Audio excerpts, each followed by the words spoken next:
Eh bien, je vous souhaite la bienvenue dans ce webcast Coeris SPAD, les jeudis du marketing prédictif. Tout ce que vous avez toujours voulu savoir sur le data mining sans jamais oser le demander. Alors, nous allons couvrir un certain nombre de points, notamment des idées reçues sur le data mining, mais surtout comment le data mining apporte aujourd'hui des réponses très concrètes aux difficultés du marketing actuel et notamment aux difficultés rencontrées dans le domaine du marketing digital. Donc, on va découvrir comment cartographier votre connaissance client, comment transformer également toutes vos données en connaissances actionnables. Je vous laisse découvrir l'agenda. Nous allons, après une brève présentation de Coeris, présenter ce qu'est le marketing prédictif, et puis nous allons voir un certain nombre de méthodes basées sur les variables clés d'une base marketing, afin de découvrir la puissance du data mining. Nous terminerons par un exemple de scoring. Quelques mots sur Coeris, société cotée en bourse, éditeur de logiciels, de référence sur le marché de la BI, du CRM et bien entendu du data mining, avec notamment le logiciel Coeris SPAD, qui compte plus de 35 ans de recherche et développement derrière lui. Coeris possède le label Entreprise innovante par Oseo. Je vous laisse découvrir quelques-uns de nos clients dans différents domaines d'activité qui sont présentés donc ici. Également, quelques références services professionnels en data mining où nous avons eu l'occasion de réaliser des prestations data mining pour certains de nos clients. Alors, le marketing prédictif, qu'est-ce que c'est? Essayons d'en savoir un petit peu plus. 85% des marketeurs, et particulièrement des marketeurs online, pensent qu'ils pourraient mieux exploiter les données de leur base de données clients. Mais 97% des personnes interrogées, enquête réalisée à travers 10 pays européens en novembre 2011, déclarent que, bien que l'envoi de messages ciblés et personnalisés est un facteur très important pour obtenir des meilleurs taux de réponse, seulement 20% des personnes interrogées reconnaissent qu'ils sont effectivement en mesure de réaliser ce type de segmentation ou ce type de ciblage. Alors, on va essayer de comprendre pourquoi on a cette situation et surtout comment le data mining permet d'y remédier. Aujourd'hui, on va distinguer en fait l'ABI et le data mining de manière très simple. L'ABI en fait va répondre à la question qu'est-ce qui s'est passé? Donc sur le graphe que vous voyez actuellement à votre écran, c'est tout ce qui est en gris et blanc, alors que le data mining a pour but de répondre à la question pourquoi est-ce arrivé et qu'est-ce qu'il va arriver. Donc on constate tout de suite qu'il y a deux grandes parties dans le data mining. La réponse à la question pourquoi est-ce arrivé, c'est ce qu'on va appeler le data mining explicatif, et à la réponse à la question qu'est-ce qu'il va arriver, c'est en fait ce qu'on va appeler le data mining prédictif ou le marketing prédictif.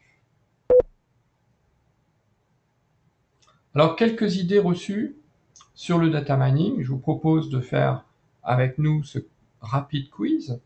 Donc, le data mining permet des retours sur investissement jusqu'à 100 000%. C'est vrai. Le data mining ne marche que sur des grosses bases de données. C'est absolument faux. En fait, la taille des bases de données en data mining n'a que très peu d'importance. Dès qu'il y a des données mal renseignées, les résultats du data mining sont faux. Donc c'est faux. Bien sûr, il ne faut pas que toutes vos données soient fausses. Sinon, évidemment, on va avoir un problème. Il faut connaître explicitement le nom de ses clients pour faire du data mining. C'est faux. Pas de data mining sans base de données. Et ça, bien sûr, c'est vrai. Le data mining ne traite que des données numériques. C'est faux. Le data mining est dépassé par l'intelligence artificielle. C'est faux. Le data mining et le prédictif c'est la même chose. C'est faux. Le marketing, c'est plus une affaire d'intuition que le data mining. C'est faux. Le data mining, c'est que des probabilités et des maths. C'est faux.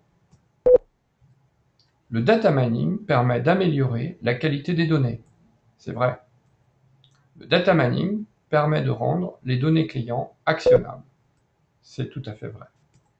Le data mining permet d'estimer et d'anticiper les risques. C'est vrai.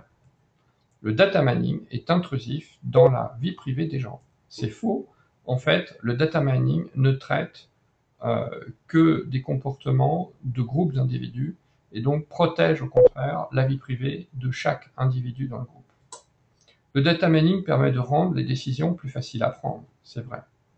Voilà, j'espère que vous avez pu avoir quelques bonnes réponses parmi ce quiz. Et maintenant, on va rentrer tout de suite dans le vif du sujet du marketing et du data mining. Alors, si demain, on vous demandait d'aller faire le tour de la Terre en bateau, ou tout simplement traverser l'océan, mais qu'on vous dise de ne prendre absolument aucune carte de navigation, seriez-vous partant? Probablement pas. Or, aujourd'hui, en tant que responsable marketing, la question que je vous pose, c'est disposez-vous d'une base de données et surtout disposez-vous d'une carte pour naviguer dans cette base de données client, dans cette connaissance client? Si la réponse est non, vous vous trouvez exactement dans la position du navigateur qui navigue à vue et sans carte. Alors, on va commencer par voir ce qu'est une variable clé d'une base de données marketing. Pour ça, je vais vous introduire une base de données retail, de distribution, donc typique, d'une chaîne qui possède à la fois un site web et également des magasins. Alors, les informations dont nous disposons avec cette base de données sont la carte de fidélité, avec ou sans option de paiement, l'ancienneté du client, son origine, web ou magasin, son âge, sa situation familiale et professionnelle, la liste des achats effectués avec les dates, les montants, les produits, ce que l'on appelle l'opt-in emailing, c'est-à-dire si le client accepte de recevoir des emails ou pas, et enfin, la date des différentes visites que ce client a pu faire en magasin. Donc on va prendre cette base de données, donc je vais switcher tout de suite directement sur le logiciel SPAD, que vous allez voir apparaître donc à votre écran. Et vous voyez, alors je vais d'abord commencer par vous présenter un petit peu les différentes fenêtres du logiciel SPAD. Donc vous avez ici la fenêtre projet, dans laquelle je vais avoir plusieurs sous-projets disponibles. Je vais avoir ici la fenêtre méthode, où vous allez pouvoir réaliser différentes méthodes qui vont pouvoir être mises sur l'atelier qui est représenté par cette troisième fenêtre ici, qui sera l'atelier de workflow. Et enfin, ici, en bas, j'ai la fenêtre qui me permet de visualiser donc l'ensemble de mes données, comme on peut le voir, disponibles pour chacun de mes clients. Alors, je vais prendre ma base et vous voyez que je vais prendre une variable ici que je vais appeler type de client et que j'ai renseigné pour un échantillon de ma base. J'ai pris un certain nombre de clients et à la main, j'ai rentré est-ce que ce client est un bon ou plutôt un mauvais client. C'est très simple, comme on peut le voir. Hein. Vous voyez que pour chacun des clients, au niveau des échantillons de ma base, j'ai indiqué si c'était un bon ou un mauvais client. Et donc, je vais ici demander à SPAD de caractériser à quoi ressemblent les bons et les mauvais clients. Est-ce qu'il y a une différence de comportement? Est-ce qu'il y a une différence notable de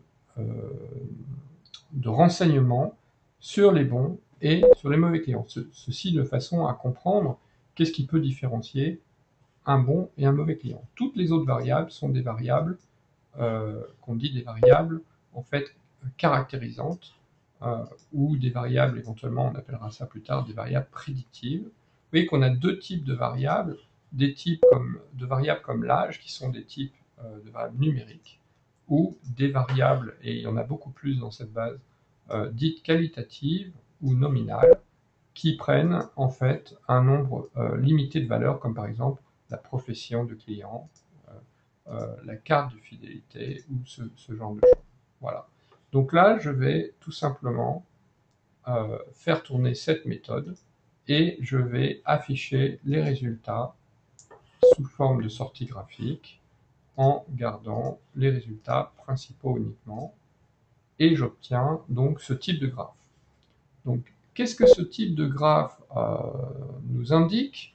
Vous voyez ici l'ensemble des variables apparaître donc pour à la fois les bons clients et ici les mauvais clients, et ici les valeurs prises par la variable avec qu'est-ce qui caractérise en fait un bon ou un mauvais client qu'est-ce qui caractérise plutôt cette variable pour le bon ou pour le mauvais client. Donc, si je double-clique ici, j'ai un détail. Donc, par exemple, l'origine du client en tant qu'origine magasin, on voit qu'effectivement, on a 88,67% donc des origines du client dans la classe bon client qui viennent du magasin. Donc ça, c'est un élément important. On peut prendre d'autres variables également, comme par exemple l'emailing refusé. On voit que j'ai 56,83% des personnes dans ce type de client, on pourrait presque dire classe, qui en fait refusent de recevoir un emailing. Donc ça, c'est quelque chose qui est vraiment important. Je vais passer au PowerPoint pour continuer la présentation. Et vous voyez que tout de suite, on peut, avec une seule variable, qui ici effectivement est une variable assez importante, on peut tout de suite faire une différence entre les bons et les mauvais clients. Plus la barre bleue en fait est longue ici, et plus en fait il y a une différence entre cette variable dans la classe bon client par rapport à la classe mauvais client, par exemple. Donc c'est un élément sur lequel on va revenir un petit peu plus tard. Alors, on a vu que cette variable bon client ou mauvais client permettait en fait de segmenter déjà la base de données de manière très simple, et qu'il y avait des différences notables entre les bons et les mauvais clients. Alors, la question qui vient immédiatement après, c'est, bon, là on est parti d'une variable clé connue, bon client, mauvais client, qu'on a même en fait créé pour l'occasion. La question est, si je n'ai pas ce type de variable déjà créé, donc bon client, mauvais client, qu'est-ce qui me permettra de différencier en fait un bon d'un mauvais client? Qu'est-ce que je vais avoir comme critère que je vais pouvoir utiliser?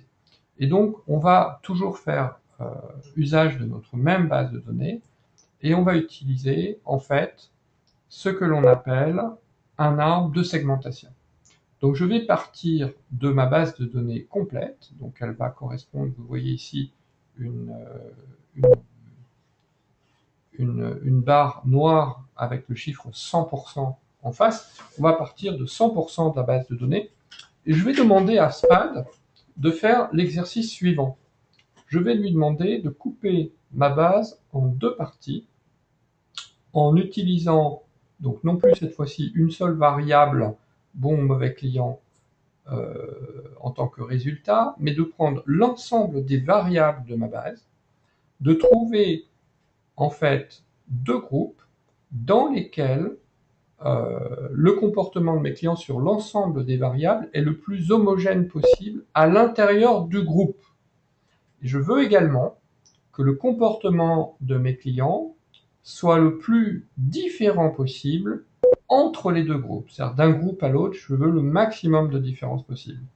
Je vais donner comme contrainte à SPAD de n'utiliser en fait qu'une seule variable pour différencier en fait ces deux groupes. C'est-à-dire que je vais demander à SPAD de faire l'exercice difficile, donc qu'à partir d'une seule variable dont on va couper la valeur à une certaine limite, de différencier les deux groupes pour que mes deux groupes aient un comportement le plus différent possible à l'extérieur du groupe et le plus homogène possible à l'intérieur du groupe. Donc on va le faire, vous allez voir, c'est beaucoup plus simple à montrer qu'à expliquer. Donc je pars ici de 100% de ma base de données et je coupe en deux groupes comme je l'ai précisé. Donc là, SPAD a bien entendu choisi la variable, et la variable qu'il a choisie s'appelle donc récence du dernier achat, c'est une information dont je dispose. Il a défini une valeur de coupure pour cette variable, et on obtient deux groupes. Un groupe composé de 61% de la population, et un groupe composé en bas de 29% de la population. Alors, ce qui est très intéressant, c'est que vous avez un indicateur en rouge ici qui indique l'homogénéité de comportement des consommateurs en fait à l'intérieur du groupe du bas. Donc on voit qu'on a un comportement très homogène dans ce groupe-là de 60 à 73%, donc qui correspond en fait à une sorte de précision de mon découpage pour mon groupe du bas. Alors que dans le groupe du haut, j'obtiens une homogénéité beaucoup moins bonne, hein, qui est 36%. Alors, comme on a la contrainte de ne devoir découper que en deux groupes à chaque fois, je vais demander en fait simplement à SPAD de prendre le groupe du haut et de refaire le même exercice pour voir si on arrive à une meilleure homogénéité. Hein, ce qui va nous amener à voir le groupe du haut à nouveau découpé en deux groupes. Alors, je fais l'opération et qu'est-ce qui se passe? Alors, SPAD a choisi à nouveau la même variable, c'est-à-dire la récence du dernier achat, pour découper en fait le groupe du haut en deux sous-groupes, deux nouveaux sous-groupes. Mais alors, qu'est-ce qui se passe ici? Eh bien, il se passe que, bien évidemment, les deux sous-groupes sont plus petits que le premier groupe, ça c'est tout à fait logique, mais il se passe qu'on a une homogénéité qui est passée de 36% ici, qui était donc pas très bonne, à 70% ici. Donc, on a obtenu en fait en tout trois groupes dont l'homogénéité se trouve autour de 73%, 70% à l'intérieur du groupe, sur l'ensemble des variables, mais par contre, effectivement, avec un comportement de client extrêmement différent sur ces trois groupes. Alors ça, c'est un résultat qui est vraiment intéressant. Alors, est-ce qu'on est content après un résultat comme ça? La réponse, c'est oui, on est plutôt content avec ce résultat. Parce qu'effectivement, on a obtenu des groupes qui sont homogènes à l'intérieur du groupe lui-même. Et on pourrait pratiquement s'arrêter là. Mais bon, comme vous le savez, on va se poser la question de savoir, on est content du résultat, mais est-ce qu'on peut faire mieux? Et à partir de cette question, on va effectivement essayer de voir est-ce qu'il ne serait pas possible de couper à nouveau ces trois groupes en deux sous-groupes chacun pour avoir tout simplement une meilleure précision. Et donc je vais faire l'opération avec SPAD, et SPAD évidemment s'exécute, et voilà ce qu'on obtient. Alors qu'est-ce qu'on obtient? Tout d'abord, on obtient une coupure en utilisant une variable à chaque fois. Première constatation, c'est la même variable qui a ici servi trois fois de coupure. C'est-à-dire, cette variable, c'est le nombre de contacts, ce qu'on peut également appeler la fréquence de visite en magasin. C'est le nombre de fois où la personne est venue en magasin, donc dans l'année, pour acheter ou voir des produits. Donc c'est trois fois la même variable. Alors ça nous plaît plutôt bien, puisque quand on a une coupure comme ça trois fois avec la même variable, c'est-à-dire que cette variable, elle est probablement extrêmement importante. Un petit peu comme tout à l'heure, la récence qui avait servi à deux fois une coupure. Et puis, qu'est-ce qu'on constate? Alors, évidemment, nos groupes sont plus petits, c'est normal, puisqu'on n'arrête pas de diviser nos groupes en deux. Donc, au final, on va avoir des groupes plus petits. Mais qu'est-ce qu'on constate? C'est que l'homogénéité dans le groupe, ici, devient de mieux en mieux, puisque vous voyez 70%, 95%, 75%, 98%, 118%, 98%. On obtient en fait une homogénéité de comportement client fantastique à l'intérieur de ces 6 groupes. Et j'ai utilisé pour ça seulement 2 variables. Donc ça, c'est assez fantastique parce qu'effectivement, on voit qu'on a très simplement segmenté notre base en utilisant seulement 2 variables. Alors, ces 2 variables sont ce qu'on appelle des variables clés. C'est-à-dire que, je vous rappelle que ces variables ont été choisies par SPAD, bien sûr pas au hasard, mais ce sont des variables de la base de données. Ces variables, on les appelle aussi des dimensions, à savoir qu'elles ont une importance telle qu'on peut expliquer avec uniquement ces 2 variables une très grosse partie du comportement des clients. Donc ça, c'est très important en marketing, c'est ce qu'on appelle une dimension. Alors, est-ce qu'on peut aller plus loin? Parce qu'évidemment, on obtient une très bonne précision, mais on n'est jamais satisfait par la précision. Donc la question est, est-ce qu'on peut aller plus loin? Et quand on demande à SPAD, effectivement, non. La réponse est on ne peut pas aller plus loin, et SPAD refuse effectivement de faire plus de découpage, c'est-à-dire que ça n'a plus de sens de découper plus loin cette base de données. On a en fait atteint ce qu'on appelle la limite d'une base de données marketing. Qu'est-ce qu'il faut retenir de cet exercice? Il faut retenir qu'on peut segmenter une base marketing avec finalement très peu de variables, mais pas n'importe quelle variable, en fait, en utilisant des variables clés. Et on voit tout de suite que le nombre de variables clés disponibles dans une base de données marketing est évidemment limité. Alors, on va, je vous rassure, voir un petit peu plus en détail cette notion de variable clé. Et pour ça, on va avoir besoin d'un nouvel outil. Alors, ce nouvel outil, c'est ce qu'on appelle la classification. Alors, à quoi ça sert la classification? La classification, on va le voir, va nous servir à fabriquer des segments marketing, mais la différence avec tout à l'heure, c'est que on a utilisé seulement une seule variable pour couper à chaque fois nos groupes. La question, c'est est-ce qu'on pourrait pas avoir encore un meilleur résultat si finalement, au lieu d'utiliser une seule variable pour couper nos groupes, on utilisait l'ensemble des variables qui sont mis à notre disposition pour réaliser les segments de ma base de données marketing qu'on va appeler des classes. Donc pour se simplifier son approche, nous allons prendre toujours la même base de données et on va en faire une cartographie. Donc vous voyez ici, et je vous demande de ne pas paniquer, on va expliquer ce graphe, on voit ici une cartographie de notre base de données marketing. Donc je vous avais promis que le data mining, ça servait de carte pour le marketing, donc vous en avez là un exemple typique, où en fait, chaque variable, et surtout chaque valeur de variable, a été représentée par un point rouge. Alors là, on a une base de données un petit peu particulière, puisque en fait, on a beaucoup plus de variables nominales que de variables numériques, donc on peut facilement représenter toutes les variables par des points rouges. Mais je vous rassure, sur une base de données avec des valeurs numériques, ça fonctionne exactement de la même façon, sauf qu'au lieu d'utiliser des points rouges, on utilise des flèches. Le principe est le même. Et ce qu'on a demandé en fait à SPAD ici, c'est de représenter les mêmes variables, enfin les mêmes valeurs d'une même variable, différentes valeurs d'une même variable, par ce qu'on appelle une trajectoire. Donc ici, vous avez par exemple la récence, vous avez le dernier achat ancien ici, dernier achat récent ici, achat moins récent ici. Vous voyez qu'on relie en fait toutes ces valeurs possibles d'une même variable, tout simplement par un trait qu'on va appeler une trajectoire. De la même façon, ici, vous voyez, pour la fréquence, on a ici aucun contact, un contact par an, un contact par trimestre et un contact par mois. Donc, est-ce que c'est simple finalement à représenter? Ben oui, parce qu'on a représenté en fait dans un plan toute notre base de données marketing. Alors, vous vous rappelez tout à l'heure, je vous ai dit, il y a 2 variables clés dans la base, et là, effectivement, SPAD arrive parfaitement à représenter quasiment le comportement de tous les clients de la base sur un plan.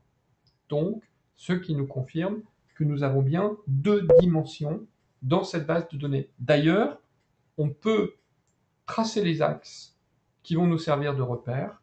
L'un de ces axes est calé sur la variable fréquence. L'autre axe va être calé sur la variable récence. Et vous voyez donc qu'on a réussi à complètement cartographier notre base de données marketing avec seulement 2 axes. Alors, est-ce qu'on est content avec ce résultat? Ben oui, on est parfaitement content parce que effectivement, on a simplifié énormément la représentation de notre base de données puisqu'on a finalement tout ramené à un problème sur deux axes.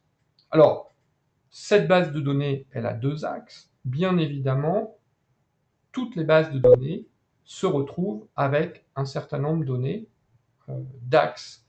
On peut avoir des bases de données avec 3 axes, 4 axes, plus 5 axes, ou avec moins, avec seulement un axe ou une dimension.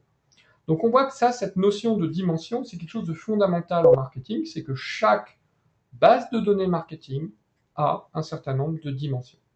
Donc ça, c'est un élément très important. Alors, une fois qu'on a représenté graphiquement notre base avec un certain nombre d'axes, qu'est-ce qu'on peut faire? Eh ben, on peut représenter tous les individus de notre base par rapport à ces axes. C'est ce qu'on appelle en fait une sorte de changement de repère. C'est qu'au lieu de prendre les variables initiales de notre base, on va prendre ces dimensions comme nouveaux repères. Et qu'est-ce qu'on obtient? Eh bien, on obtient ce type de graphe où chaque point représente un client. Et SPAD est capable automatiquement de représenter en fait chacun des clients dans une classe. Alors ici, j'ai demandé à SPAD effectivement 3 classes parce que c'est une approche qui est bien évidemment la plus simple possible. On peut couper n'importe quelle base de données marketing, bien entendu, en plus de classes que 3 classes. Alors, est-ce qu'on peut avoir n'importe quel nombre de classes? La réponse est non. Il y a des règles et SPAD ne propose que les découpages qui sont possibles. Les découpages impossibles ne sont pas proposés par SPAD. Et vous voyez ici que j'ai un élément particulièrement important qui est en fait le centre de la classe. Vous voyez, la classe 1, la classe 2 et la classe 3. Et puis, ce centre de la classe, en fait, c'est vraiment le client. Ça représente en fait le client qui sera le plus central en termes de comportement d'achat dans ma classe. Et on va tout de suite essayer effectivement de comprendre qui sont ces différentes classes. Alors pourquoi on fait ça? Parce que au centre de la classe, on l'a vu, je vais avoir un comportement client typique. Et ce client typique va évidemment être pour moi le centre de la cible marketing sur laquelle je vais pouvoir adresser des messages. Donc ça veut dire que toutes les personnes qui finalement ressemblent au client central de ma classe, on va pouvoir leur envoyer le même message marketing, euh, éventuellement personnalisé, mais le fond du message ou l'offre qui sera proposée sera la même pour l'ensemble des individus de cette classe.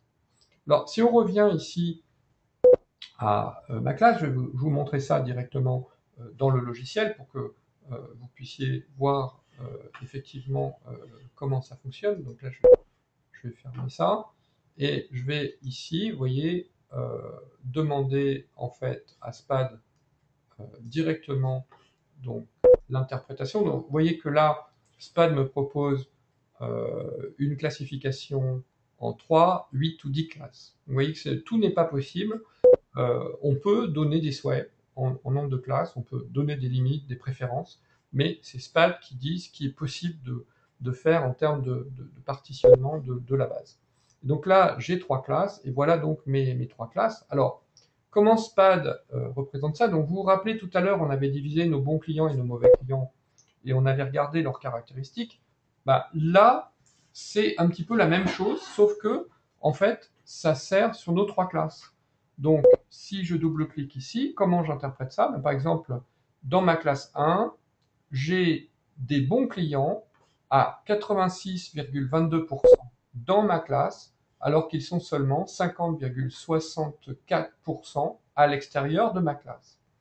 Et vous voyez que j'obtiens ici une barre bleue très longue qui indique qu'en fait, SPAD reconnaît que cette différence ne peut pas être due au hasard dans la mesure où plus la barre bleue est longue et moins la donnée, effectivement, ne peut être due au hasard. En fait, elle a un poids qui va être, on appelle ça une valeur test en statistique, elle a un poids qui est très important. Donc, je vais revenir ici à mon écran de départ, et puis on va reprendre effectivement notre PowerPoint qui est exactement la même chose. Et qu'est-ce qu'on constate? Eh bien, que, en fait, alors, je reprends mon PowerPoint. Donc, ici, dans ma classe 1, j'ai des bons clients, carte avec paiement, plus de 12 ans d'ancienneté. Je vais avoir mes clients de longue date. Dans ma classe 2, je vais avoir des contacts plus élevés, un contact par trimestre, des montants d'achat plus élevés, des nombres de produits achetés plus élevés, et une ancienneté de 6 à 12 ans, entre guillemets, seulement. En fait, je vais avoir mes clients actifs et fidèles. Et enfin, dans ma troisième classe, je vais avoir plutôt des mauvais clients avec des cartes basiques, avec une ancienneté de moins d'un an et avec une origine du client sur le web. Je vais avoir ici des clients qui sont plutôt orientés web. Alors, je précise que, évidemment, c'est une base de données que nous avons pris et que nous avons utilisée, qui est une vraie base, mais qui a quelques années d'ancienneté. C'est volontaire de manière à ce que ça ne soit pas la base réelle d'un client avec lequel nous travaillons aujourd'hui. Je pense que vous le comprenez bien. Alors, donc là, c'est très intéressant. Est-ce qu'on est content lorsqu'on a obtenu ça?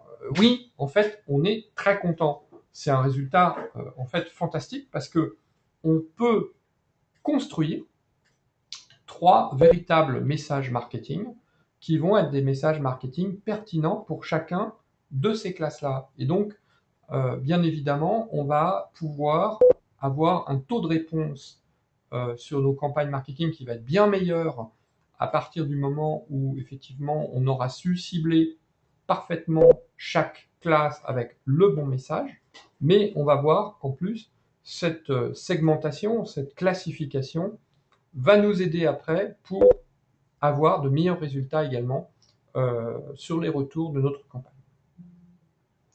Donc, petit rappel, c'est que on peut aussi segmenter sur différentes dimensions, comme on l'a fait tout à l'heure avec l'arbre de segmentation. Je cite ici 2 dimensions qui reviennent très souvent dans les bases de données marketing, à savoir la segmentation par rapport à la valeur client et aux achats, qui est un élément très important. Et l'autre élément très important, c'est effectivement l'activité et l'engagement du client par rapport à la marque, qui constitue en fait est-ce que le client il ouvre les emails, est-ce qu'il clique sur le site web, est-ce qu'il appelle le call center. C'est l'ensemble de ces éléments-là que l'on peut résumer sous forme d'une variable qu'on va appeler l'engagement par rapport à la marque. Et donc ces 2 dimensions-là prennent bien entendu une dimension tout à fait particulière, notamment quand on les croise. À savoir, en bas, j'ai mis par exemple le niveau de réactivité à des newsletters, et puis en vertical, j'ai mis la valeur client. Alors, regardez bien, par exemple, un client qui est en progression en termes d'activité et qui est un client en progression en termes d'achat, on va bien entendu chercher à le fidéliser. Par contre, un client qui est en progression en termes de réactivité et d'activité, mais qui est inactif, par exemple en tant qu'achat, on va chercher à le convertir en acheteur. On va chercher à faire des actions de conversion. Inversement, si on a un client qui est très actif en achat, mais qui est devenu totalement inactif en termes d'interaction avec la marque, on va se douter qu'il y a un problème avec ce client en fait, et on va essayer de faire des actions de rétention. Enfin, si on a obtenu un client qui n'est plus actif ni en achat ni en interaction, évidemment, la seule chose qu'on peut faire, c'est ce qu'on appelle de la reconquête. Et enfin, sur des clients très actifs avec beaucoup d'achats, on peut envisager toutes les actions de viralisation et de fidélisation avancée que l'on peut mettre en place, par exemple des parrainages. Alors ça, c'est très intéressant parce que ça nous ouvre tout un univers de ce qu'on appelle la Next Best Action dans une base de données marketing, à savoir qu'est-ce qu'on peut faire de mieux en fait avec un client la prochaine fois qu'on a une interaction en fait avec ce client. Alors maintenant, on va voir une notion très importante du marketing. On a vu ce que c'était qu'une segmentation, on a vu ce que c'était qu'une classification, on a vu ce que c'était aussi que des variables clés, des dimensions. Eh bien, on va pouvoir réaliser ce qu'on appelle un scoring.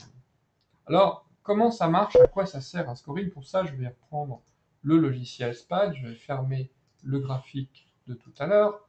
Et en fait, vous voyez, ce que je vais faire, la première chose que je vais faire, c'est que les résultats là, de ma segmentation, eh bien, je vais les noter ici. Vous voyez que j'ai une base de données là, et grâce à mon archivage de mes prédictions ici, j'ai pu sauvegarder en fait les résultats de ma partition, de ma classification avec les anciens clients, les clients web, et puis les gros clients. Les clients importants, qui sont les gros clients en termes de chiffre d'affaires, et qui sont donc ma classe numéro 2. J'aurais pu mettre aussi classe numéro 1, classe numéro 2, classe numéro 3. Là, je l'ai en fait tout simplement archivé comme ça. Et je vais faire une opération de scoring. Alors, comment ça marche une opération de scoring? Eh ben, je vais tout simplement demander à SPAD d'essayer. Vous vous rappelez que j'avais par exemple mes bons clients qui étaient en fait mes clients que j'avais sélectionnés à la main comme étant meilleurs que d'autres. Ben, je vais demander à SPAD si cette fois-ci, basé sur les quelques échantillons sur lesquels j'ai pu indiquer bon ou mauvais client, si SPAD est capable de prédire si n'importe quel client, même si je n'ai pas renseigné cette notion de bon ou de mauvais client, va être capable de prédire si un client va être un bon client ou un mauvais client. Donc j'ai une variable qu'on va appeler une variable à prédire, une variable cible, donc qui est ici type de client, vous voyez, et je vais essayer de prédire bien évidemment plutôt les bons clients, mais je pourrais aussi prédire les mauvais clients si je voulais, c'est juste une question de point de vue. Alors, pour faire ça, je vais simplement indiquer à SPAD qu'il y a un certain nombre de variables qu'on va appeler des variables explicatives. Vous voyez que toute variable ici, je peux la classer en variable explicative ou la laisser de côté. Et notamment, la partition en 3 classes, la classification que j'ai faite, je la mets maintenant en variable explicative pour mes bons et mes mauvais clients. Donc ça, j'exécute donc mon scoring. Et donc, vous voyez, c'est très rapide. Et je vais exécuter également une sortie graphique de mon scoring avec ce qu'on appelle une courbe de lift. Et je vous affiche le résultat ici de la courbe de lift, donc sur ce graphique. Alors, j'en ai profité pour présenter non seulement ici mon score bon ou mauvais client, donc en bleu, mais également les scores que j'avais fait précédemment sur ma base de données, et qui sont présentés par une autre couleur, ici en vert, en orange et en mauve ou violet. Alors je vais m'intéresser surtout à cette courbe-là, en fait, qui s'appelle en fait la courbe de gain, qui fait partie des courbes de lift. Et on va essayer d'expliquer ce graphe de manière la plus simple possible. Alors, la première chose à bien intégrer sur ce graphe, c'est que dans mon axe des X, je représente ma population, c'est-à-dire l'ensemble de ma base de données. Alors, qu'est-ce qui va se passer? Si je représente ma base de données, ici, j'ai 100% de ma base. Ici, j'ai 50% de ma base. Alors, jusqu'à présent, on va supposer que je fais un tirage aléatoire sur ma base. Donc, effectivement, si je mets le curseur ici, je prends 15% de manière complètement aléatoire sur ma base. Et puis, ici, je vais vouloir représenter le pourcentage de bons clients dans mon échantillon. Donc, si je prends 100% de ma base, j'ai, c'est tout à fait normal, 100% de la totalité de mes bons clients qui sont dans mon tirage. Donc, c'est logique. Donc, à partir du moment où je prends 100% de ma base, j'ai 100% de mes bons clients. Qu'est-ce qui se passe si je prends 50% de ma base tirée au hasard? Alors, le tirage au hasard, c'est tout simplement tel que ma base se trouve dans mon CRM. C'est la base en l'état, sans faire justement ce qu'on appelle cette opération de scoring. Donc, si je prends 50% de ma population, je vais avoir ici tout simplement 50% de mes bons clients pris dans ces 50% de la population. Donc c'est facile à comprendre et c'est représenté par cette droite-là que vous voyez ici en pointillé qui indique ici donc un tirage aléatoire. Alors maintenant, si je fais un scoring, ça veut dire que je suis capable de donner une note pour savoir si un client est plus ou moins en fait un bon client. C'est ce qu'on appelle ici en fait la proba bon client. Et en fait, ce que je vais faire, c'est que je vais maintenant, au lieu d'être en aléatoire, je vais mettre les clients dont la probabilité d'être un bon client est la plus élevée à gauche, et les clients dont la probabilité d'être un bon client est la plus faible à droite. Donc en gros, cela revient à trier mes clients en mettant mes meilleurs clients à gauche, en mettant mon meilleur client, puis ensuite le client un tout petit peu moins bon, puis un tout petit peu moins bon, puis un tout petit peu moins bon, ainsi de suite, jusqu'à ici mettre le client que je juge, pas que SPAD a jugé par ce scoring comme étant le plus mauvais possible. Donc c'est bien un score, hein, c'est bien, ce qu'on appelle aussi un ranking, c'est-à-dire on a mis les meilleurs clients à gauche et puis les plus mauvais à droite. Et j'ai toujours, quand je regarde ce graphe, bien entendu, 100% de mes clients sur cet axe. Hein. Et qu'est-ce que j'obtiens? Eh bien, en pourcentage cette fois-ci de bons clients, au lieu de suivre ma droite ici, mon pourcentage de bons clients suit la courbe bleue que vous voyez ici. Alors cette courbe, elle est assez fantastique parce que regardez, si je prends seulement 50% de ma base, j'obtiens ici 87%, vous voyez que c'est à peu près la valeur qui est indiquée dans ma case bleue, j'obtiens 87% de bons clients dans seulement 50% de ma base. Alors, vous qui êtes marketeur, j'imagine que vous voyez tout de suite les applications que ça pourrait avoir en marketing, à savoir que bien évidemment, euh, vous allez chercher à adresser la campagne surtout à ces 50% de bons clients plutôt que les 50% qui suivent. Et bien évidemment, c'est intéressant de faire ça pour plein de raisons. La première, parce que la campagne va vous coûter moins cher, parce que vous n'aurez à envoyer que 50% de la campagne. Et donc les 50 autres pourcents, vous pourrez plutôt envoyer un autre message qui soit plus pertinent pour d'autres clients. Mais surtout, et si vous êtes un marketeur digital, ça va vous éviter d'envoyer 50% qui, en fait, vont être reçus comme du spam par vos autres clients. C'est-à-dire que il est clair que ces 50%-là, ils vont pas beaucoup vous acheter de produits parce qu'ils ont un score qui est très mauvais. Et, voire pire, ils risquent de percevoir ce message, cette campagne que vous allez leur adresser comme une agression. Et donc, l'effet sera exactement l'inverse de celui que vous voulez qu'il soit. Donc vous voyez que le scoring a plein d'applications et d'ailleurs, en fait, on peut fixer le seuil d'envoi d'une campagne grâce à un scoring. C'est une très très bonne pratique de le faire et se dire on va s'arrêter. On s'arrête en général dans les eaux où la courbe commence à s'infléchir. Vous voyez que si je pars à partir de cet endroit-là, même si j'augmente le nombre d'envois, ce qui d'ailleurs par ailleurs m'augmente mon coût d'envoi de manière proportionnelle à mon nombre d'envois, et bien par contre, proportionnellement, j'obtiens pas beaucoup plus de bons clients dans ma cible. Hein. Donc, je ne vais pas être vraiment très intéressé pour envoyer des messages dans cette zone-là. Par contre, dans cette zone-là, évidemment, tant que ça croît avec une très grande vitesse, je suis vraiment intéressé par utiliser au maximum le potentiel de cette zone. Alors, qu'est-ce qui est intéressant de voir, c'est pourquoi j'ai mis plusieurs scores dans dans ce même graphe. Et pourquoi je les ai comparés? Regardez, ça, le score vert, le score mauve et le score orange ont été faits sans segmentation. C'est-à-dire que je suis parti de ma base de données, j'ai fait un scoring directement. Mon scoring bleu, lui, par opposition à ces autres scores, a été fait après segmentation. Alors, qu'est-ce qu'on constate après la classification? Alors, qu'est-ce qu'on constate? Eh bien, on constate que le score bleu est très au-dessus, en fait, des autres scores. Alors, est-ce qu'il y a une grosse différence? Oui, quand même. On va comparer, par exemple, avec le score vert.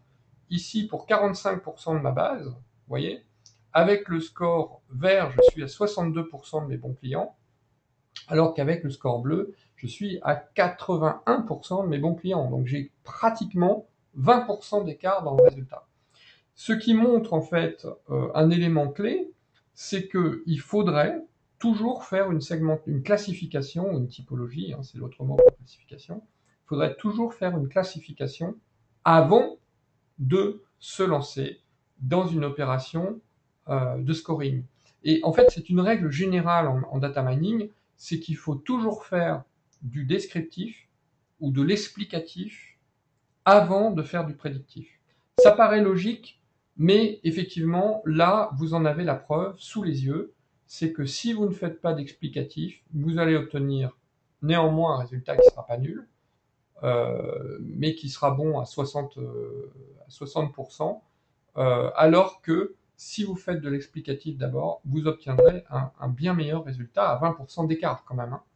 Et il y a des cas encore plus flagrants que celui-là.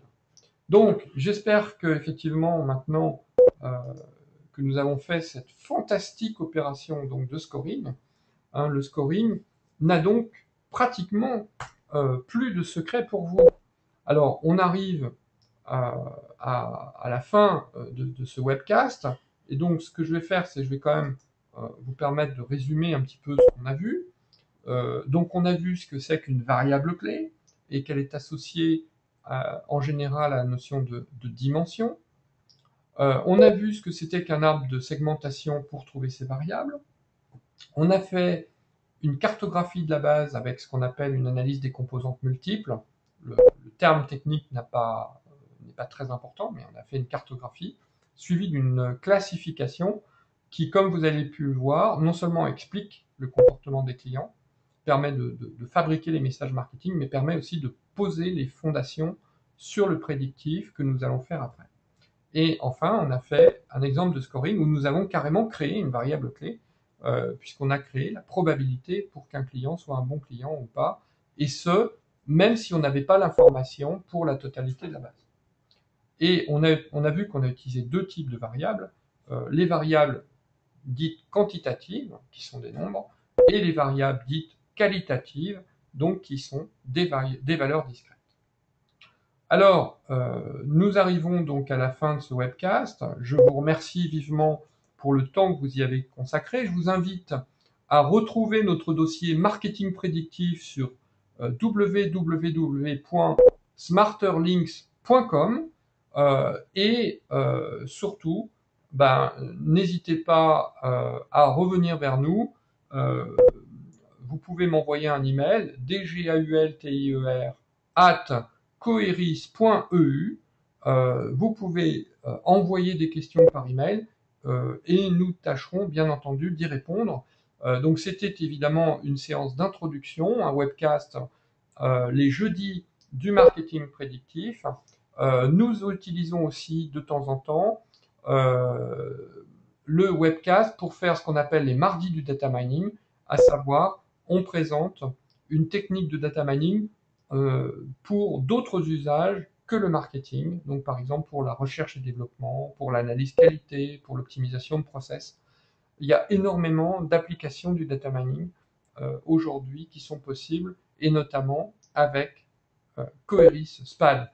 Je vous remercie vivement pour votre présence, je vous remercie vivement pour votre attention, et je l'espère, à très bientôt sur les jeudis du marketing prédictif.